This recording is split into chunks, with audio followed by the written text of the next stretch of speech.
Welcome to the channel called Stories of Slavery. Today's story takes us back to the year 1859 and follows the life of Saraphina Drake, an enslaved black girl whose beauty became a terrible burden. The mistress of the plantation could not tolerate the attention Saraphina received, and what she chose to do was beyond cruel. She kept the girl chained and hidden away for 10 long years. This is a heavy and emotional story, so take a moment, breathe slowly, and listen closely.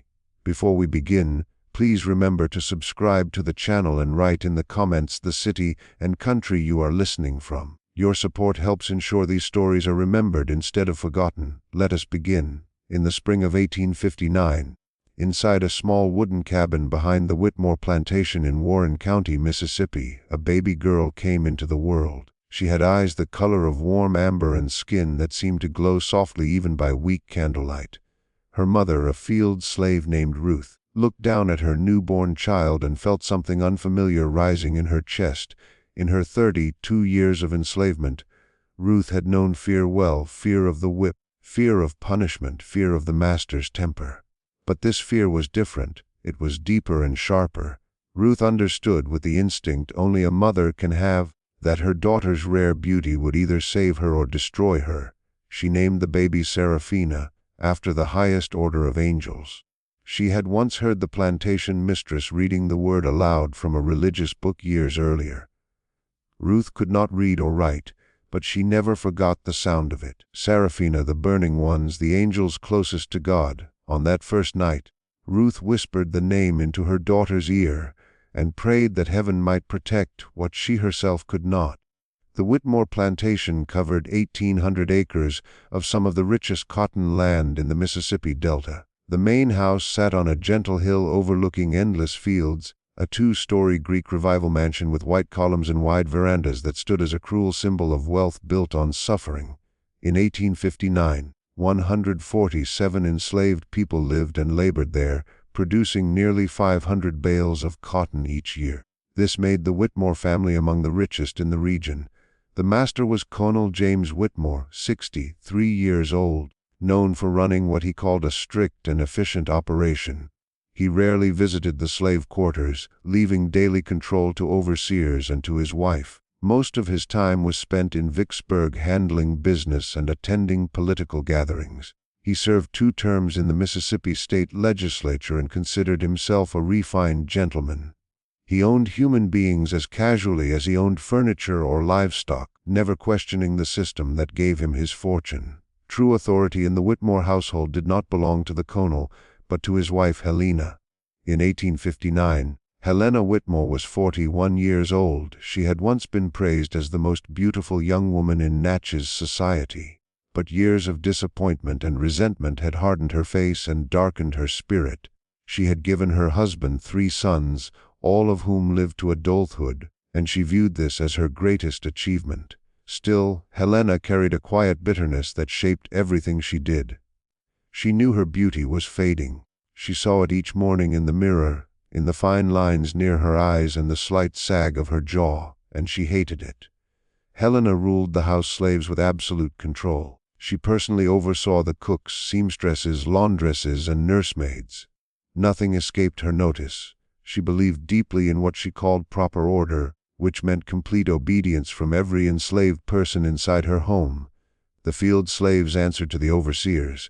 The house slaves answered to Helena, and Helena answered to no one. For the first 7 years of her life, Saraphina lived mostly unseen. She stayed with her mother in the small cabin near the main house, where Ruth worked as a laundress.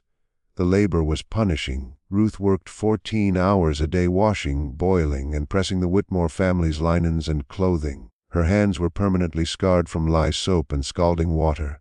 Still, she kept her daughter close, teaching her the rules of survival: be quiet, be unnoticed, stay alive. Saraphina learned quickly.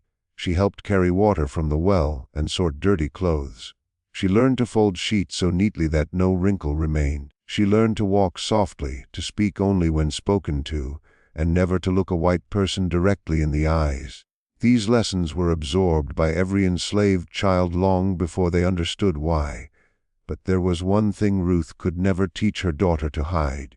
She could not dim the light that seemed to shine from Saraphina's face. By the time Saraphina turned 7, her beauty could no longer be ignored. Her amber eyes shifted with the light, moving from deep gold to soft honey brown. Her features were perfectly balanced, almost unnaturally so, with high cheekbones and a delicate chin. Her skin was smooth and rich in color, holding warmth even during cold mornings. When she smiled, which was rare, it startled those who saw it. The other enslaved people noticed first. They whispered among themselves, some with admiration, others with fear. Old Bessie, a kitchen worker who claimed she could see the future, warned Ruth to keep the child hidden. She said that kind of beauty only brings trouble. Men will desire her, women will hate her, and either way it ends badly. Ruth tried her best. She kept Saraphina in the cabin whenever possible. She dressed her in plain, shapeless clothes. She rubbed dirt on her face and wrapped her hair tightly under rough cloth. But beauty like Saraphina's could not be covered. It pushed through everything, like sunlight through thin fabric. The day that changed everything arrived in September of 1859. The worst of the summer heat had passed, and Helena Whitmore decided to conduct one of her surprise inspections. She enjoyed appearing without warning to criticize the enslaved workers and remind them of their place. That afternoon, she passed the laundry area just as Saraphina stepped out of the cabin carrying a basket of freshly folded linens.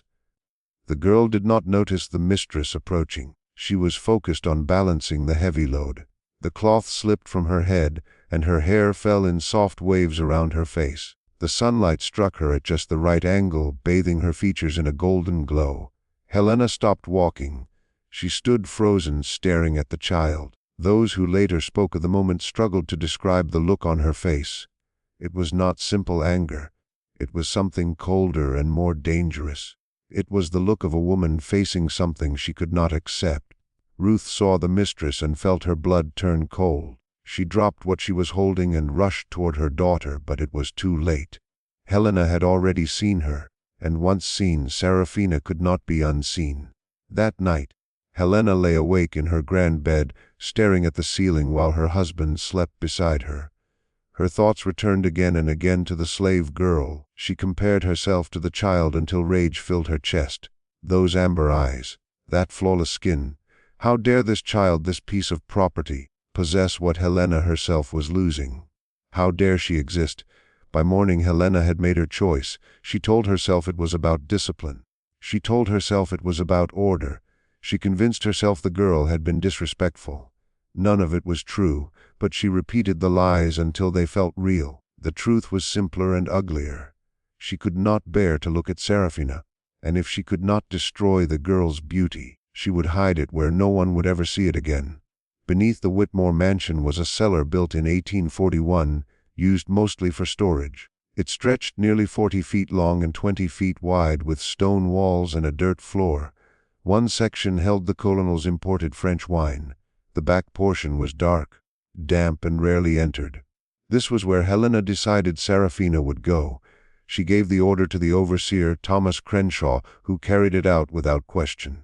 That evening, after the colonel retired to his study, 2 domestic slaves were sent to Ruth's cabin under Crenshaw's watch. They took Saraphina as Ruth screamed and begged. The child was dragged across the yard and into the house, down the wooden steps and into the cellar. There she was chained to an iron ring set into the stone wall. Ruth tried to follow. She fought desperately until Crenshaw struck her across the face and knocked her to the ground. He warned her that if she spoke of this, she would be sold away and never know what became of her daughter. Ruth understood. She understood she had no power. She understood her child had been swallowed by darkness. And she understood there was nothing she could do. On the first night in the cellar, Saraphina did not understand what was happening. She cried for her mother until her voice failed. She pulled at the chain around her ankle until the iron cut into her skin and blood ran down her foot.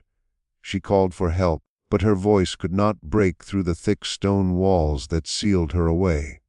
The thick stone walls and the heavy wooden door waited at the top of the stairs. No one came. No one was going to come. The cellar was almost fully dark. A tiny window, no larger than a man's hand, rested high on the wall near the ceiling. It allowed a thin line of daylight to slip inside during the afternoon, just enough to tell day from night. But most of the time, Saraphina lived in complete darkness. She could not see her own hands held in front of her face. She could not see the walls that kept her trapped. She could only feel the icy stone beneath her body and the dull weight of the chain locked around her leg. Helena created a routine that lasted for the next 10 years. Twice each day, a kitchen slave carried a bowl of food down into the cellar. In the morning it was usually cold cornmeal mush. At night, it was whatever leftovers remained from the family's supper. The slave was ordered never to speak to Saraphina. They were not allowed to bring a light. They were forbidden to tell anyone about the girl hidden below the house. Helena made it very clear that breaking these rules would lead to immediate sale to slave traders who often passed through Vicksburg. During the first few months, Saraphina screamed every time the cellar door opened. She begged to be set free. She promised to behave, to stay quiet, to disappear if they wished. But the slaves who delivered her food could not help her, even if their hearts wanted to. They were trapped just like she was, bound by a system that gave them no control and no choices. They placed the food down, turned away, and left, and Saraphina was once again alone in the darkness. Time lost all meaning in the cellar. Without the steady pattern of sunrise and sunset, without work to shape her days, Saraphina lost any sense of how long she had been imprisoned. Days melted into weeks. Weeks faded into months. She slept when exhaustion took her. She ate when food arrived. She cried until her tears were gone. Then, slowly, something inside her began to shift. The human mind can adjust in surprising ways. Faced with conditions that should have destroyed her sanity, Saraphina's mind found ways to endure. She started building order out of emptiness. She counted her breaths in groups of 100. She repeated every word she could remember her mother ever saying, replaying old conversations in her thoughts until they felt solid and real. She traced shapes along the stone floor with her fingers, memorizing each pattern in the dark. She invented games, stories, and whole worlds that existed only inside her head. The most important change Saraphina made was learning how to listen. The cellar sat directly beneath the main floor of the Witmore mansion. Thick stone walls swallowed most sounds, but the wooden floorboards above her allowed certain noises to slip through. When she pressed her ear against the wall in just the right place, she could hear voices from above. At first, the sounds were only dull vibrations. Over time, as her other senses sharpened to replace sight, she began to hear words, then full sentences, then complete conversations. She heard everything that happened inside the Witmore house. She heard the colonel arguing with business partners about debts and falling cotton prices. She heard Helena scolding the house slaves for mistakes that were often imagined. She heard the 3 Witmore sons talking about their plans and secrets when they believed no one could hear them. She heard guests arrive and leave. She heard quiet confessions and loud accusations. The house above her held no secrets for long, and Saraphina remembered every detail. By her second year in the cellar, Saraphina had built a mental record of the Witmore family's deepest secrets. She knew the colonel had borrowed large sums from a New Orleans bank to cover gambling losses he kept hidden from his wife. She knew the oldest son, William, had fathered a child with a free black woman in Vicksburg and paid her to stay silent. She knew the middle son, Robert, had stolen silver from the family collection and sold it to support his drinking. She knew the youngest son, Thomas Jr., lived in fear of his mother and often cried himself to sleep. She also learned the truths about Helena. She knew the mistress had once shoved a house slave down the stairs, causing the woman to lose her unborn child, and had convinced everyone it was an accident. She knew Helena altered household accounts, secretly moving money into a private fund hidden from her husband. She knew Helena had forged a letter 20 years earlier to ruin her own sister's engagement, a secret never spoken aloud. This knowledge became Saraphina's greatest treasure. In the darkness, where she owned nothing else, she held power. Not the power to escape, not yet, but the power of knowing, the power of waiting, the power of understanding her enemies better than they understood themselves. The years dragged by with painful slowness. Saraphina grew from a child into a young woman without ever leaving the cellar. Her body adjusted as best it could to the narrow space. The chain around her ankle left a permanent scar, a thick ring of damaged skin that would remain for life. Her muscles weakened from lack of movement. Her skin, once a warm brown, turned pale and dull from never touching sunlight. Her eyes, those striking amber eyes, learned to see in near total darkness like a creature shaped for life underground. Her mind, however, grew sharper. With no outside distractions, she turned inward. Her memory became so exact that she could recall conversations from years earlier word for word. She trained herself to think in clear patterns, to study information, to link scattered facts together. She played long games of mental chess against herself, forming plans and counterplans that grew more complex with time. She did not know it then, but she was becoming something the Witmore family never expected. She was becoming dangerous. Her mother, Ruth, tried to reach her. For the first 3 years of Saraphina's imprisonment, Ruth managed to bribe a kitchen slave to pass messages during food deliveries. These messages were brief, only a few whispered words spoken before the slave left the cellar. "Your mama loves you. Stay strong, I am still here." These small pieces of love were the only reason Saraphina did not lose hope completely, but in the winter of 1862, the messages stopped. Saraphina waited for weeks, then months, straining to hear any sign of her mother. At last, she learned the truth from a conversation between Helena and the housekeeper. Ruth was dead. Pneumonia, they said. She had worked through a fever, too afraid of punishment to rest until her lungs filled with fluid. She was buried in the slave cemetery beyond the cotton fields, in an unmarked grave. Saraphina did not cry when she learned of her mother's death. Her tears had run dry long ago. Instead, she felt something new forming inside her. It hardened slowly, cold and patient, like a diamond created under unbearable pressure. It was hatred, not the burning kind that flares and fades. This was different. This was hatred that could wait, that could plan, that could survive anything for as long as needed to reach its goal. And now she knew exactly what that goal was. The war had already begun. Saraphina had listened to endless discussions about it through the floorboards above her. In April of 1861, Confederate forces fired on Fort Sumter in Charleston Harbor, and the South celebrated. The Witmore household was swept up in pride and excitement. The colonel gave speeches about states' rights and Southern honor. The 3 sons argued over who would enlist first. Helena hosted sewing circles to make uniforms for the local regiment. None of them truly understood what was coming. They believed their own stories, convinced the war would be quick and glorious, that the Yankees would fall within months. Saraphina, listening from her prison below, knew better.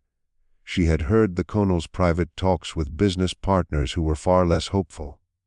She had heard quiet worries about British neutrality, about the Union blockade, about fighting a long war against a stronger industrial enemy. By 1862, the truth of the war began to reach even the isolation of the Witmore plantation. Cotton prices collapsed as exports to Europe were blocked. William returned from Tennessee with a bullet wound in his shoulder and stories of slaughter that silenced the dinner table. Supplies became scarce. Overseers were drafted into the army, replaced by older men and boys who lacked firm control. The enslaved people grew restless, sensing that the world they knew was starting to break apart. And in her dark cellar, Saraphina waited. She had lived in darkness for 5 years now, and she had learned its greatest lesson. She learned that patience is power. She learned that silence can be strength. She learned that things buried too deeply always find a way to rise again. She was 17 years old. She had not seen sunlight since she was 7. She had not heard a kind word since her mother died. She had no reason to believe her life would ever change. Yet she knew with a certainty deeper than logic that her moment would come. The house above her was starting to crumble. She could hear it in every anxious conversation, every sharp argument, every desperate prayer. The Witmore family was running out of money, running out of allies, running out of time. The world that had built their power was collapsing around them, and they were too blind to notice it. But Saraphina saw it clearly in the darkness.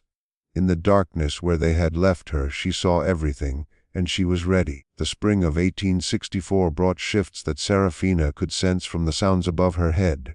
The conversations became more urgent, tinged with worry. She heard Helena arguing with the colonel over selling pieces of land to pay off debts.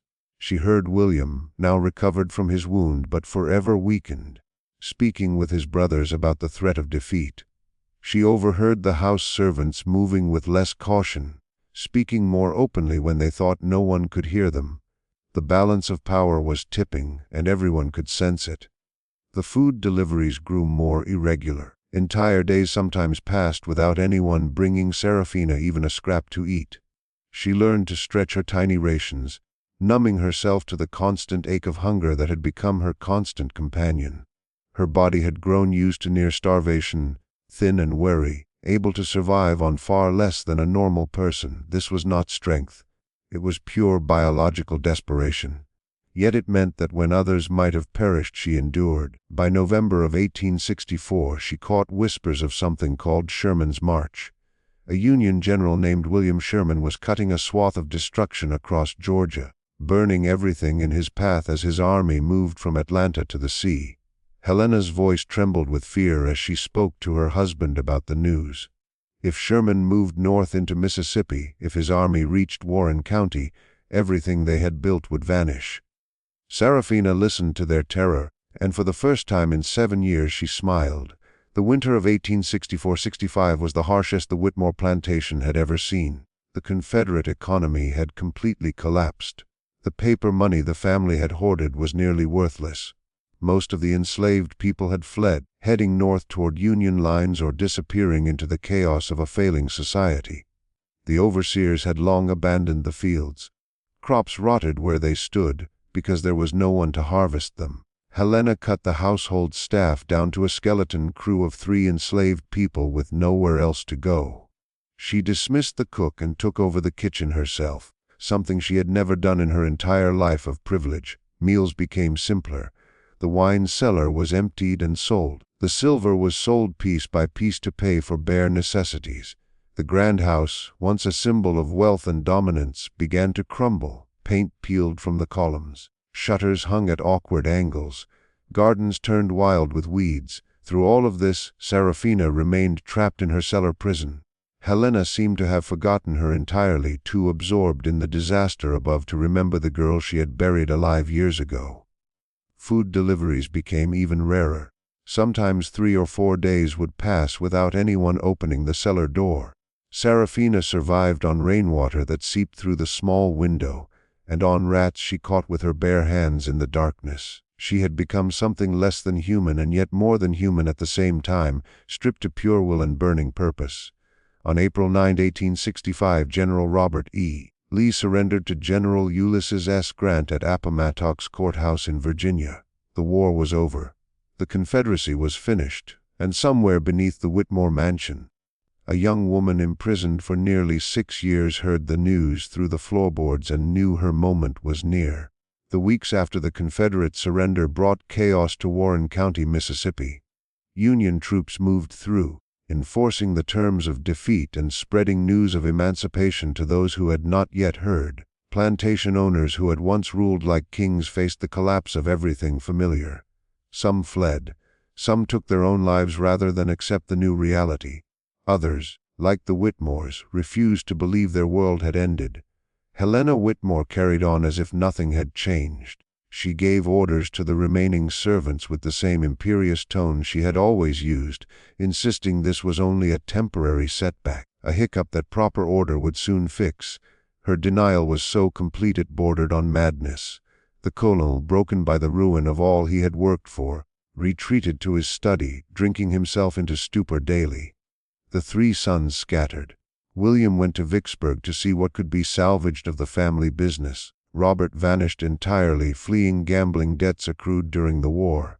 Thomas Jr., the youngest, stayed at the plantation, too timid to leave and too weak to be useful. And in the cellar, Saraphina waited. She had waited nearly 6 years. She could wait a little longer. Her moment came on a warm evening in late May. She had been listening to the sounds above her for years, tracking every movement of the remaining household.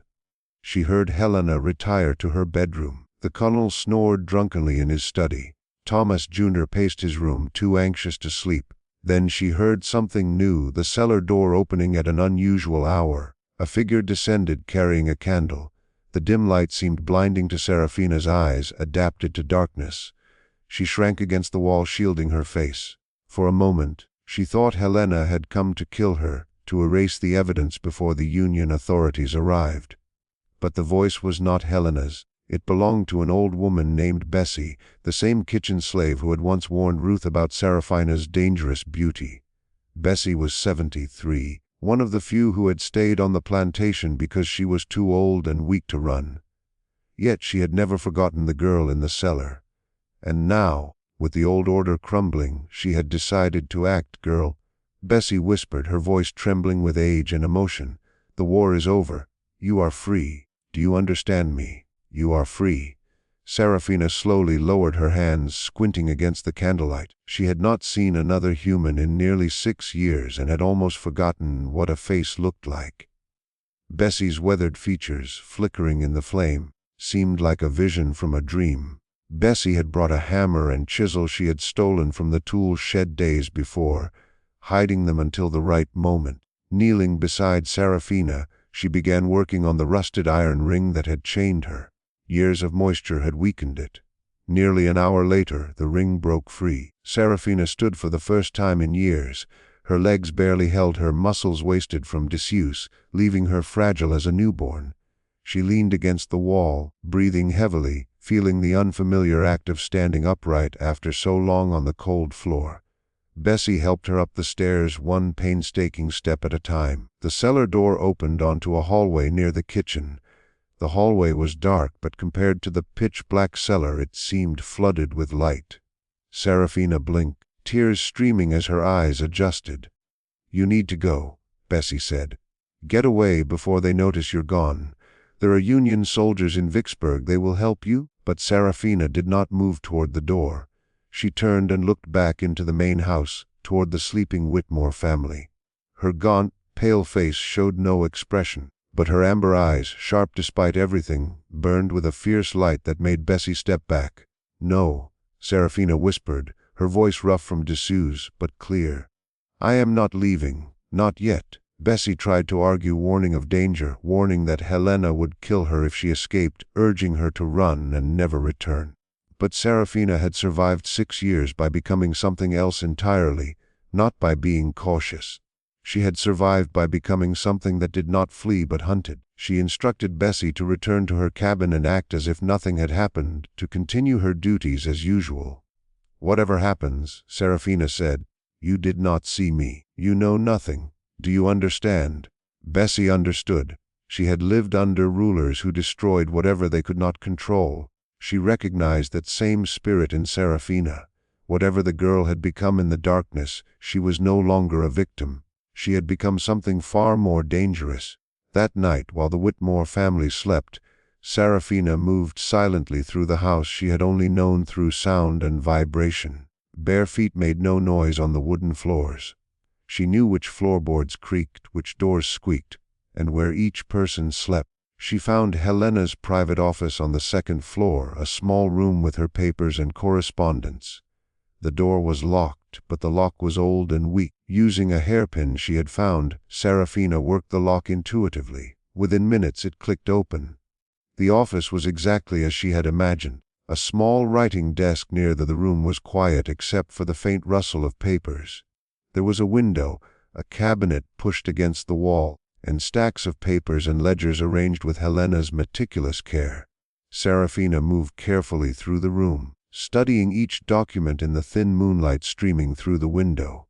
Her eyes, more at ease in darkness than in light, had no trouble reading the words. She discovered everything she had been looking for and more. She found the doctored household accounts that proved Helena had been stealing from her husband for years. She found letters that recorded the cover-up of the slave woman's death on the stairs. She discovered correspondence with lawyers in New Orleans that revealed the full extent of the Witmore family's debts, far worse than even the Conals suspected. And then she found something she had not anticipated. It was a letter from a doctor in Natchez dated 1858. Confirming that Helena was barren, and that the 3 sons she claimed to have borne were actually purchased from a slave trader who dealt in light-skinned children who could pass as white. The revelation hit her hard. The Whitmore sons were not Whitmores at all. They were the children of enslaved women, bought as infants and raised as white aristocrats. Helena had kept this secret for more than 30 years, terrified that the truth would ruin her social position and her marriage. It was the most closely guarded secret of her life, and now it belonged to Saraphina. She took the most critical documents and hid them in a place outside the house she had chosen during her exploration. Then she returned to the cellar, closing the door behind her. When dawn arrived, she was back in her familiar darkness, the chain arranged around her ankle to appear as if it were still secured. No one would ever know she had left. For the next 2 weeks, Saraphina continued her nighttime explorations. She grew stronger each day, exercising in the dark, rebuilding muscles that had wasted away during her imprisonment. She ate better now, taking food from the kitchen during her nighttime wanderings. Color returned to her skin. Her movements became smoother, more controlled. She was preparing herself for what lay ahead. During the days she listened, she learned that William had returned from Vicksburg with grim news. The family's remaining assets had been seized by Union authorities. The bank in New Orleans demanded immediate repayment of the Connells' gambling debts, threatening lawsuits if the money was not produced. Creditors circled like vultures, sensing the weakness of a family that had once seemed untouchable. Helena responded with denial. She insisted they could rebuild, that old ways would return, that they only needed to hold on until order was restored. But her voice had grown desperate, brittle. Saraphina recognized it. The mistress was losing control. Her carefully constructed world was collapsing, and she had no idea the final blow would come from beneath her own feet. Saraphina chose her moment. On a Sunday morning in mid-June, while the family ate breakfast, she emerged from the cellar for the last time. She had washed herself in the kitchen basin and dressed in clothes taken from a storage trunk. They were old and slightly too large, but clean. She had brushed her hair and pinned it up simply. For the first time in nearly 6 years she looked almost human. She entered the dining room silently. The family was seated around the long mahogany table, picking at a meager breakfast of cornbread and weak coffee. Helena sat at one end, the Connell at the other. Thomas Juder sat between them, eyes fixed on his plate. No one noticed her at first. Then Helena looked up and screamed. The sound from her throat was almost inhuman. The scream of someone seeing a ghost, witnessing the dead rise, confronting their worst nightmare. She toppled her chair as she stumbled back, pressing against the wall, eyes wide with terror. The Connell stared in confusion, unable to understand what he saw. He had never known about the girl in the cellar. Helena had hidden that secret as carefully as she had hidden all the others. To him this was just a strange young black woman who had somehow entered their home. His first instinct was to call for help, to summon someone to remove her. But there was no one to call. "Good morning," Saraphina said, her voice calm and clear, stronger than when she first emerged from the dark. "I believe we have some matters to discuss." Helena found her voice. "Get out," she hissed. "Leave my house. I will have you whipped. I will have you killed. You will do nothing," Saraphina interrupted gently, though steel ran beneath her softness. "You will sit and listen, because I have things to tell your husband that he needs to know." The colonel looked between them, seeing the terror in Helena's face. Not understanding why. "What is the meaning of this?" he demanded. "Helena, who is this woman?" "That," Saraphina said, "is an excellent question. Why don't you tell him, Mrs. Witmore? Tell him where I have been for 6 years. Tell him what you did to a 7-year-old child because you could not bear to face her." And she told him. She told him everything. About the cellar, the chain, the years of darkness and isolation. About near starvation, the rats, the complete absence of human contact. She described it all in simple, precise language, like testimony in court. The colonel listened in horror. Whatever his faults, whatever his role in the system of slavery, he had never allowed anything like this. He had believed himself a gentleman. The idea that his wife had imprisoned a child in their cellar, Torturing her with neglect and isolation was almost too much to grasp. Helena tried to deny it, calling Saraphina a liar, a runaway, a thief who had broken in. Her denials were weak, contradicted by the fear she had shown when Saraphina first appeared. And when Saraphina pulled out a handful of documents from her dress, Helena's face turned white. "These are from your private office," Saraphina said. "The household accounts you doctored for years. The letters about the woman who fell down the stairs. And this one is particularly revealing." She held up the letter from the doctor in Natchez. Helena lunged to grab it, but Saraphina was faster. She stepped aside, and Helena crashed into the dining table, dishes shattering on the floor. "Your sons," Saraphina said, addressing the colonel. "They are not your sons. They are not your wife's sons. They were purchased from a slave trader in 1829, 1831, and 1834. Light-skinned children who could pass for white. Your wife has lied to you for over 30 years. The colonel stared at the letter, his face pale. He looked at Helena, now sobbing, her carefully built world crumbling. Thomas Jr. sat frozen, unable to process the truth. Everything he believed about himself, his family, his place in the world, was destroyed in minutes. He was not a Witmore. He was not white. He was the child of a slave, purchased and raised in lies. The downfall of the Witmore family came swiftly. The colonel, confronted with his wife's deception, suffered a stroke within hours. He survived, but was paralyzed on his left side and could no longer speak clearly. He spent his remaining days in a wheelchair, cared for by servants who were now free and had to be paid wages the family could not afford. Helena was arrested 2 days later. Saraphina had sent copies of the most incriminating documents to the Union commander in Vicksburg, along with her own account of imprisonment. The occupation authorities wanted to show justice in the defeated South. Helena Whitmore, a wealthy white woman who had imprisoned a child for 6 years, became the example. She was tried by military tribunal and sentenced to 15 years in prison, dying of typhoid fever less than 2 years later. The 3 Whitmore sons scattered. William, the eldest, could not face the truth and killed himself 3 weeks later. Robert, the middle son, disappeared, possibly going west to California or dying in a New Orleans boarding house. Thomas Jr., the youngest, sought Saraphina, desperate to learn about his real mother. Records were incomplete, the trail long cold, but she told him what she knew. He eventually moved north to Philadelphia, living as a black man, teaching in a school for freedmen's children. The Witmore plantation was seized and divided among formerly enslaved people under General Sherman's special field orders. Number 15. The Grand White House, once a symbol of wealth and power, was split into apartments for 3 black families, and the cotton fields parceled out.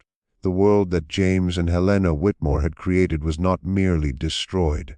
It was transformed into something they could never have imagined. It became a place where free people lived on land they owned, building lives that were truly theirs. And Saraphina walked away. She left Warren County in the summer of 1865 and traveled north. She had no money, no belongings, no family left alive. Yet she carried something far more valuable. She had survived, she had conquered.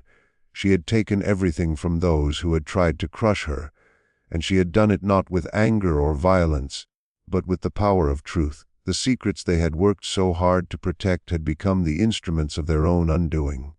She moved on to Memphis, then St. Louis, then Chicago. She worked as a house servant, a seamstress, a cook. She saved every penny she could, spending only what was necessary to live.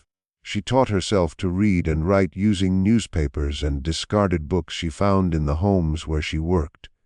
The same sharp mind that had kept her sane in the cellar, that had memorized years of overheard conversations, quickly mastered the written word by 1870. Saraphina had saved enough to open a small boarding house in Chicago's growing black community. She ran it for 23 years, offering clean rooms and warm meals to black travelers who were refused by white establishments. She never married. She never had children. When people asked about her past, she would say only that she grew up in Mississippi and left after the war. She never spoke of the cellar. She never spoke of the Whitmores. That chapter of her life was sealed. Yet she kept one thing from those years. Hidden beneath a floorboard in her bedroom was a small wooden box. Inside lay the chain that had bound her ankle for nearly 6 long years. The iron was rusted, the links fragile, but it was still unmistakably what it had been. Sometimes late at night, she would take it out, hold it in her hands, feeling its weight, remembering. She did not keep it out of nostalgia. She kept it as a reminder of the cruelty human beings could inflict, a reminder of what she had endured and overcome, a reminder that no matter how deep the darkness, there was always a path back to the light. Saraphina Drake died in Chicago on February 14, 1912, at 60 years of age. Her obituary in the Chicago Defender described her as a respected businesswoman and a pillar of her community. It mentioned her boarding house, her charity work for migrants from the South, her quiet dignity, and her inner strength. It did not mention Mississippi. It did not mention the Witmores. It did not mention the cellar. But there were those who remembered. Old Bessie, who lived until 1889, told the story to her grandchildren before she died. Some of the formerly enslaved people from the Witmore plantation shared whispered accounts of the girl who had emerged from darkness and defeated her captors with nothing but truth. The story passed from generation to generation, changing with each retelling until it became legend more than fact.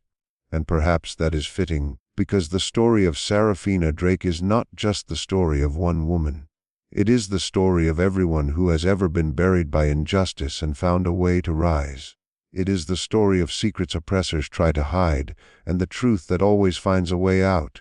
It is the story of a beauty that could not be destroyed, a spirit that could not be broken, and a vengeance that was patient and absolute. Helena Whitmore tried to bury Saraphina in darkness because she could not bear to see her. She believed that by locking her away she could pretend she did not exist. She believed that chains, stone walls, and years of isolation could destroy what she herself could never have. She was wrong. The darkness did not destroy Saraphina. It shaped her. It made her sharper, stronger, more patient than any enemy could imagine. It taught her to listen when others spoke carelessly. It taught her to remember what others forgot. It taught her that the cruelty of the powerful always relies on secrets, and secrets are the most fragile foundations of all. In the end, Helena Whitmore was undone not by force, not by violence, not by hatred, but by the simple, unstoppable power of a human being who refused to be erased. She spent years trying to hide Saraphina from the world, but the world always finds what is hidden, and sometimes, what emerges from the darkness is far stronger than what put it there.